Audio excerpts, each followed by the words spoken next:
morning, everybody. Thank you very much for coming this morning.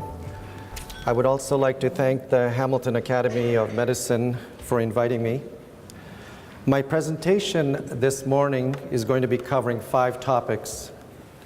Very little on teeth whitening, a little bit more on dental trauma as it may relate to you, the physician, periodontal disease and its relation to heart disease, lung disease, and low birth weight babies. And I'm going to be spending a little bit of time on cosmetic dentistry and a little bit more time on dental amalgam issues. So as I mentioned, these are the topics I'll be covering, more emphasis on trauma, periodontal disease, and dental issues. My goal this morning is you, the physician, should be able to look into a patient's mouth and be able to pass a comment on their oral health, especially during their annual exams. And also, given the opportunity, be able to look after certain dental emergencies. Let's talk a little bit about teeth whitening, because inevitably patients will come up to you and ask you, who is it for? How many types of whitening are there, and how does it work? Well, teeth whitening is for anybody who has permanent teeth and wants to look good and feel good. So, you know, teenagers have permanent teeth roughly around age 13, 14. I never used to do whitening on young people, but you know, the demand is there. If they want to have it done and it's ethical, go ahead. I also do whitening on 80, 90-year-olds. I used to prejudge. I don't do it anymore. If they want it, they can have it. There are 3 types of whitening. You have obviously over-the-counter products, and I'll get into more detail soon. And you have take-home kits from the dental office, and you have in-office whitening. The active ingredient in whitening your teeth is carbamide peroxide. The carbamide peroxide breaks down into hydrogen peroxide and urea. The hydrogen peroxide breaks down further into oxygen and water. And it's the oxygen that initiates the whitening process. Deeper penetration by bleaching factors break down unsaturated double bonds of the chromophores, which results in its inability to hold color, and as a result you get clear white teeth. One very important fact that you should note is that whitening is very much time and dose dependent. In other words, if you increase the dose of the gel that's being used, you decrease the time that it takes to whiten your teeth. So if you increase the dose from 15% carbamide peroxide to 20%, it'll take you less days to whiten the teeth, but you can bet the sensitivity of your teeth will increase. Now, the sensitivity is not permanent. It's transient. It could be 1 day, 2 days, 4 days. Everybody's different. But if you decrease the dose, it takes longer time to achieve whiteness. But the interesting thing is, the depth or the final result of the whiteness is no different. So one may take 10 days, one may take 20 days, but the one that takes 20 days doesn't mean it's any whiter or less white. So time and dose dependent is an important factor. When roughly, if you, as I mentioned on the slide, if it's 10% carbamide peroxide, the active hydrogen peroxide is only about 3%. So it's a decrease of about 30%. Over-the-counter products, there's tons of commercials on TV. Over-the-counter products include Crest strips, Colgate toothpaste, you have paint-on gels. The big advantage of these things are they're cheap, they're easy to use. Your teeth will turn 1 to 3 shades whiter. But guess what? The minute you stop using it, the color reverts back. So it's very, if you have a wedding, you have an important event, if you whiten your teeth, great, but just realize that every time you pay $20, $30, it does eventually stop whitening. You have take-home products from the dentist. This is where you go to the dentist. They take molds of your teeth, and you get trays to take home. And the biggest problem with the take-home kits is compliance.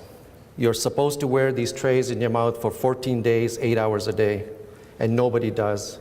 Whitening is really a cumulative effect, so if they miss 1 or 2 days, it doesn't work as well. So the result is very scattered.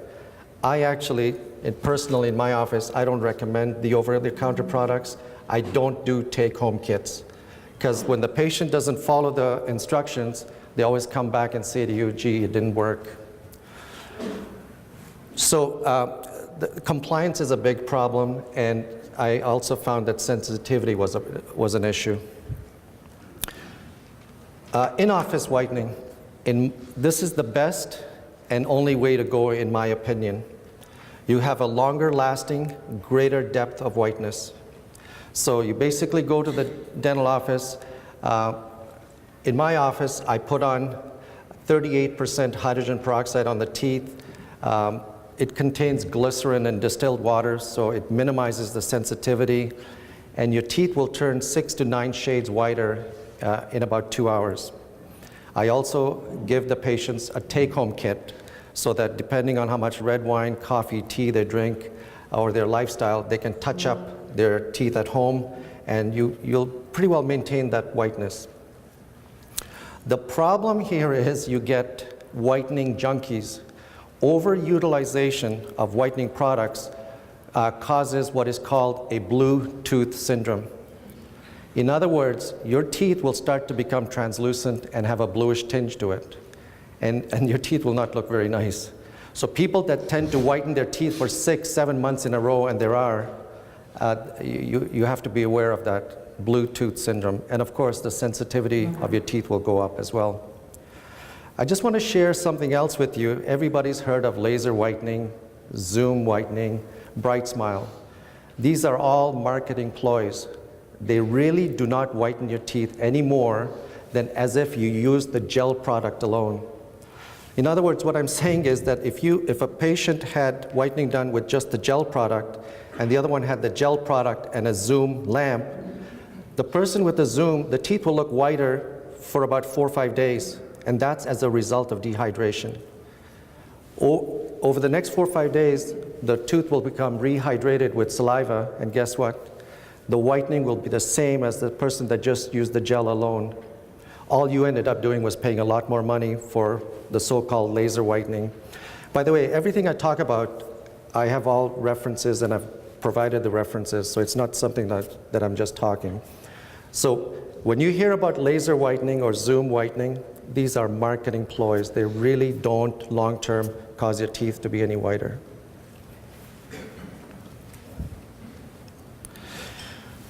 In my office, the product that I used is Opalescent Extra Boost, and this is the only product that has ever been featured on Oprah. And this is basically 2 hours later, this is the depth of whitening. Now when you whiten your teeth, it makes common sense to have your teeth cleaned, stains removed, otherwise you'll get a blotchy appearance. And I mean, you can see for yourself the results.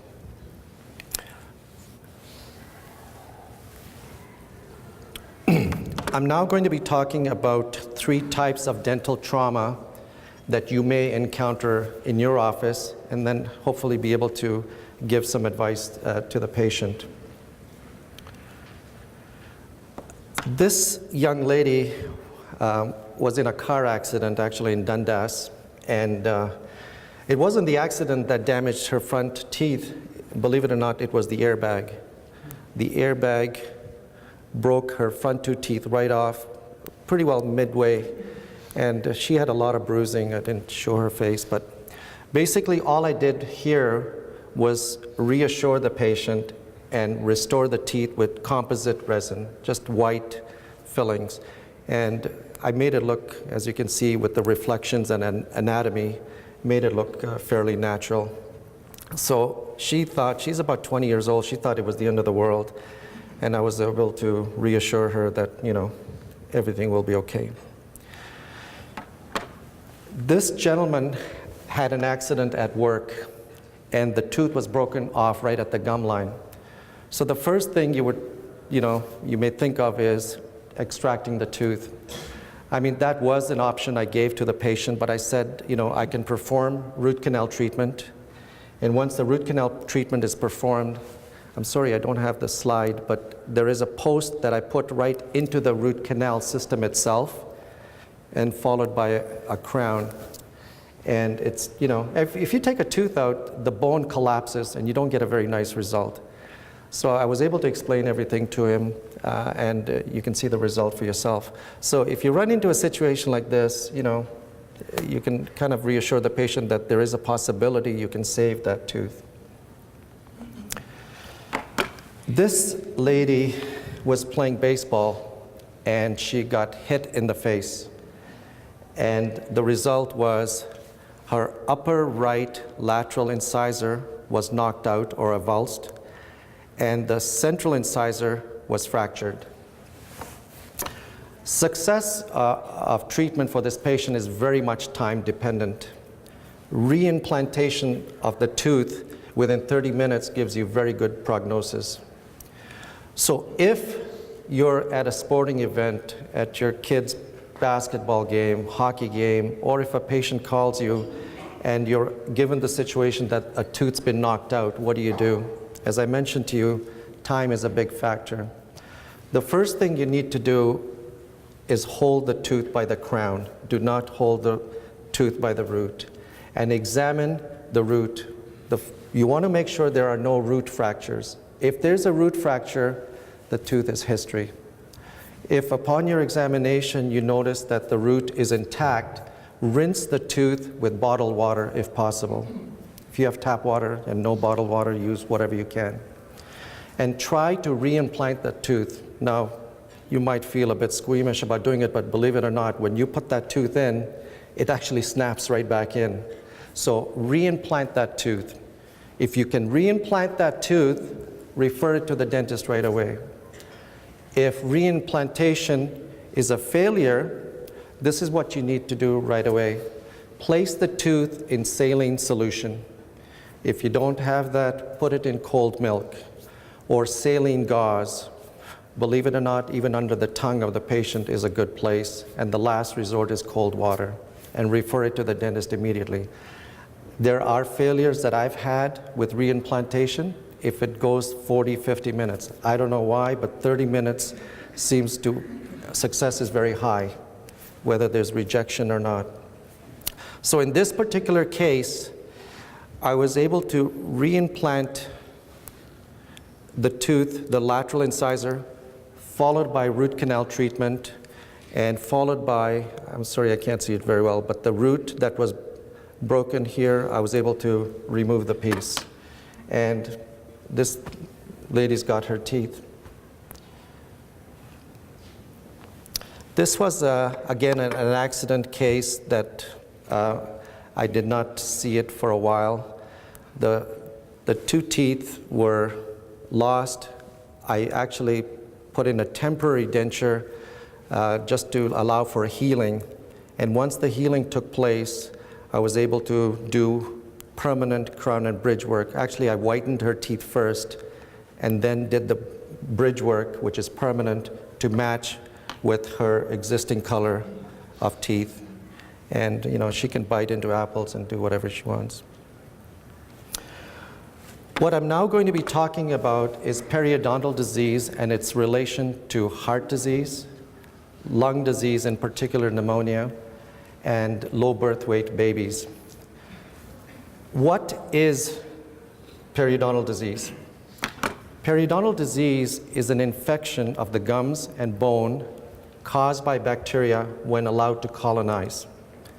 The bacteria release acid and inflammatory mediators that cause bone loss and eventual tooth mobility and, at the end, tooth loss. So periodontal disease is an infection. People sometimes don't understand that, just like caries or cavity is an infection. The symptoms of periodontal disease are red, swollen, tender, bleeding gums. Red, swollen, tender, bleeding gums, bad breath, and mobility. It's very interesting if a patient or a person has a bleeding nose, ear, finger, they'll do something about it right away. But if they have bleeding gums when they're brushing their teeth or they're flossing, they ignore it. It's so simple, but I just can't phantom that they'll do something, they'll go get a bandage if they have a bleeding finger, but they have a bleeding gums, they think it's normal. This is hard to believe in this day and age. I mean, I saw these two different patients very recently. Periodontal disease is very prevalent in North America. 75% of the population suffer from some form of periodontal disease, whether it's from mild gingivitis to severe periodontitis with bone loss.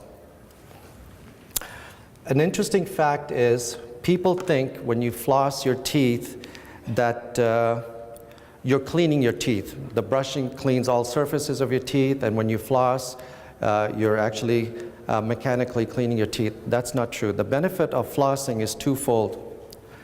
One is that when you floss, you allow oxygen to get between the teeth for a nanosecond, and it kills the bacteria that causes periodontal disease and caries. So that's one benefit of flossing. The second is that it prevents colonization of bacteria. Bacteria running around in the mouth is fine, but if you don't brush for a day or two and you allow colonization, that's when destruction takes place. So flossing prevents colonization and hence gum disease and decay.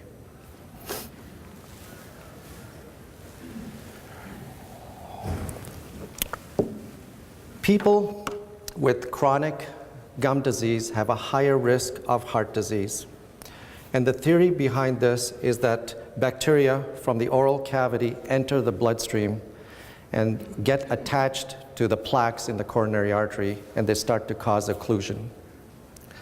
As well, bacteria release pro-inflammatory cytokines, which elicit effects associated with arteriosclerosis. Again, there are many studies I can refer to if anybody needs them. People with chronic gum disease are also at a higher risk of pneumonia. And the theory behind that is that when you breathe, you aspirate fine droplets that contain very large amounts of bacteria from the mouth into the lungs. Once in the lungs, they multiply and breed. So for an elderly person who has lowered resistance or is immunocompromised, this can be fatal. So the mouth acts as a toxic reservoir of bacteria. People with chronic gum disease have a higher risk of low birth weight babies. And again, the theory behind that is that the bacteria crosses the placenta barrier and affects the newborn. The types of bacteria that are implicated in periodontal disease is as above, but the most virulent bacteria is the gingivalis and the actinobacillus. Did you know that diabetics are very prone to periodontal disease? This is as a result of the thickening of the microvessels in the oral tissue, which results in decreased oxygen and nutrients to the tissues and removal of the waste products.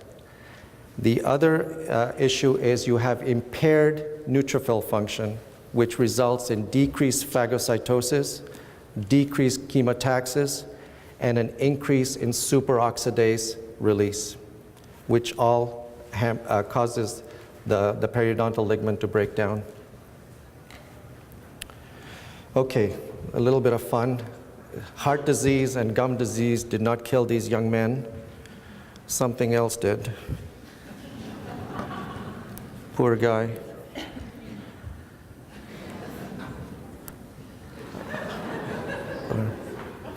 She had her lips filled, I think, but anyway.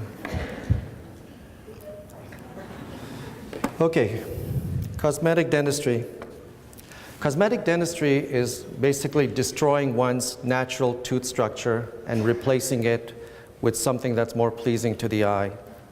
while as aesthetic dentistry is modifying one's natural tooth structure and replacing it with something that's more pleasing to the eye. Cosmetic dentistry is really destroying the tooth. I don't do much of that. I do more of the aesthetic.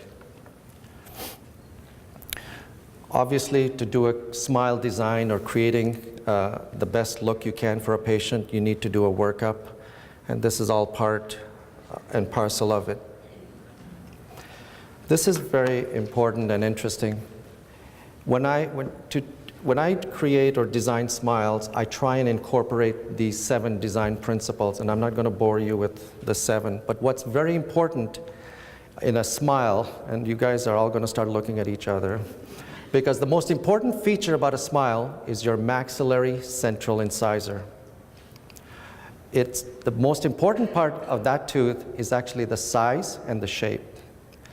Did you know that the distance between the bridge of the nose and the tip of the chin, whatever this distance is, 1/16 of that is the length of your maxillary central incisor. And whatever that length is, 3/4 of that is your width. So for example, if the distance, my distance between the bridge of the nose and the tip of the chin is 16 centimeters, then of course the length of the central incisor will be 1 centimeter. And the width of that central incisor will be 3/4 that, or 7.5 millimeters. For your information, the average length of a maxillary central incisor is around 10.5, 10 3/4 millimeters. So there are things that I try to incorporate in designing smiles, and if you can incorporate all 7, you're firing on all cylinders. Sometimes you can, sometimes you can't. Before I do any case, I always show the patients a mock-up. I don't like computer-generated before and afters because I can't do what a computer does. And I haven't been sued in 25 years, and I don't intend to be sued, so I do what is a wax mock-up. And this gives the patient a good idea of what the final result is going to look like. I have never and will never do a case without doing a mock-up. The patient basically has to approve what they see. This is some of the results of the cases that I've worked on, and I'm sorry I can't see very well from here, but basically this patient's chief complaint was hypocalcification or chalky marks on her teeth. She wasn't happy with the shape of the teeth and so forth. So what I did for her was whiten all of her teeth, and then I did 10 veneers. And if you look, it's not just the teeth. The gums have to be symmetrical. The patient's right side has to be symmetrical with the left side.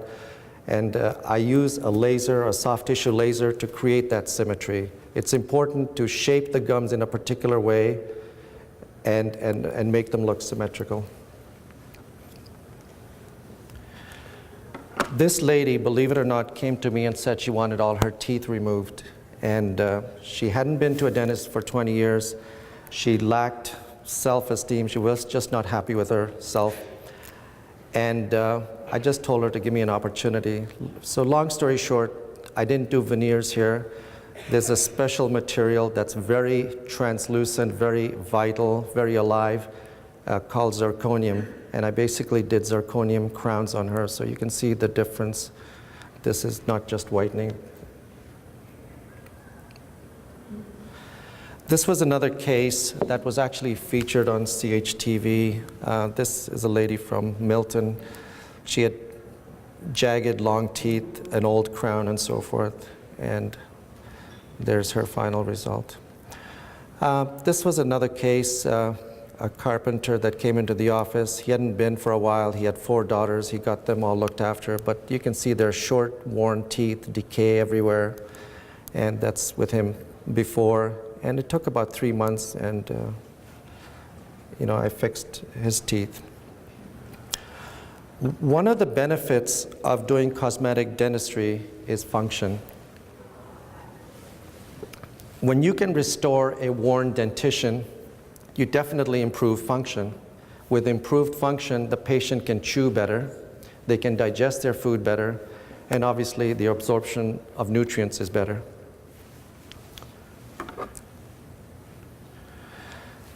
Okay, my final topic, and believe me, I can talk an hour on each topic, so I've condensed everything. So I'm now going to be talking about amalgam, and in particular, the composition, its alternatives, the primary concerns about amalgam, and what does Health Canada state.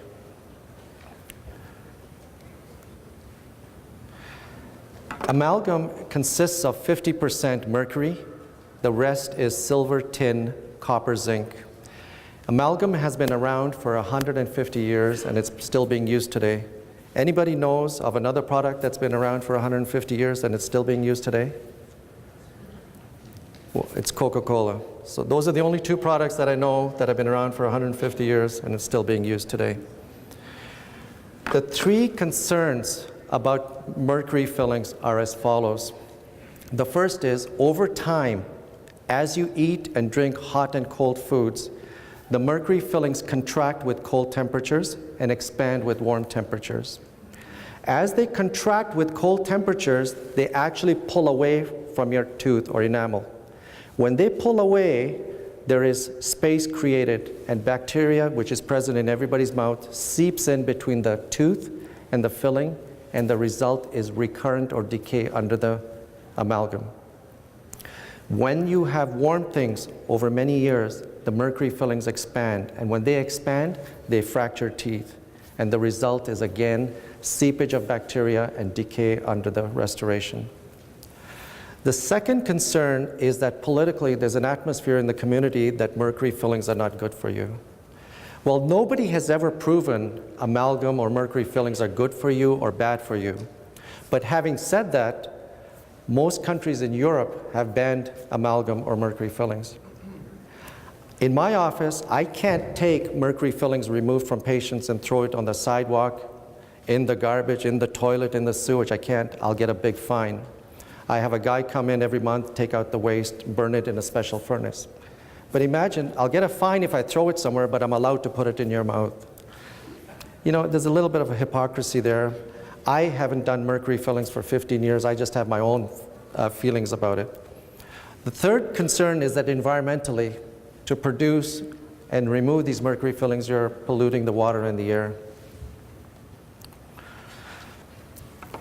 The biggest advantage of alternatives to amalgam are threefold. And this is referring to composite white fillings or porcelain. Here are in my opinion, the biggest advantage of alternatives is they stick to your teeth. Mercury fillings do not stick to your teeth. They are mechanically held in place. And like I said, over time, they loosen up.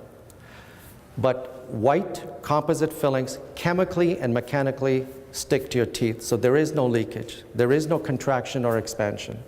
So that's one. Two, they look natural. Three, they're supposedly healthier. Nobody has proven that they're unhealthy. Who knows what will happen in another 5 or 10 years. But the main thing I want to emphasize is they stick to your teeth. Mercury fillings do not. Well, what does Health Canada have to say? Health Canada basically states that don't do mercury fillings on children that are less than 12 years old. They recommend that you don't do mercury fillings on children less than 12 years old. They also recommend don't do mercury fillings on pregnant women. They also recommend don't do mercury fillings on people with kidney impairment. Well, the way I look at it, what about the rest of us? What do you consider, or what would you consider is the normal mercury level on a North American adult that has, say, between 4 and 6 amalgam restorations in their mouth? What do you think would be, any idea, any numbers, what is considered the normal mercury level found in a North American adult with 4 to 6 amalgam restorations? Well, let me share that with you. It's 3.2 micrograms per liter of urine. 3.2 micrograms per liter of urine. Studies have shown that toxicity symptoms start at about 50 microns per liter of urine. Okay? Now I have something very interesting to share with you. If your mercury level was 3.2 and you did not have any more amalgam restorations placed in your mouth for the rest of your life, the amount of mercury level in your body would increase substantially because of chewing, grinding, and leakage. The symptoms of mercury toxicity are tremor, headaches, insomnia, weight loss, slow nerve conduction, depression. So coming to actual cases, when you look into a patient's mouth and you see the grayness, is it working? You see the grayness around the mercury fillings. Once the mercury filling is removed, you can see the decay that's underneath. This is a very ideal case. If you look over there, the mercury fillings are pulled away from the tooth. There's fractures here as a result of expansion. Here it's from contraction, and again you see the leakage. I have fixed thousands of mercury fillings, and I'll tell you, I've never found one without decay underneath. So again, the composite fillings stick to your teeth, they look natural, and supposedly they're healthier. This patient was not in pain. When he came in, I explained to him, showed him what's going on, and when I removed them, look what's underneath. So they look intact to the naked eye, but in fact, that was underneath. And that was restored by composite. Now, I'm not suggesting that you all run out today, go to your dentist and get your mercury fillings removed. The purpose of this was to share what's going on. You know, as the time comes when the restorations are worn or had its lifespan, you may want to consider what are the alternatives and the reason for it, and you can share that information with your patients. I'd like to thank you very much for your attention and allowing me to speak to you. If there are any questions, I can take some, but I am on booth 13, and certainly I can individually talk to anybody. Thank you very much.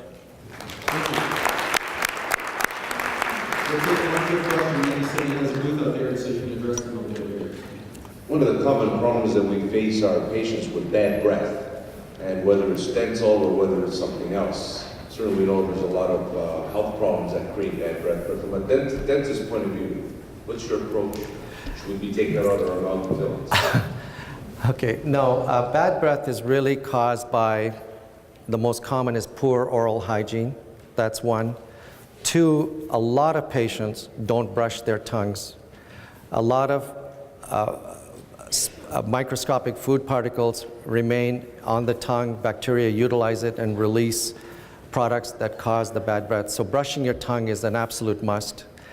And the third thing is I found that people that have a regurgitation problem, acid reflux, they also tend to have bad breath. So, whether antacids or seeing a gastroenterologist to fix that. Those are the three things that I find most common. Okay?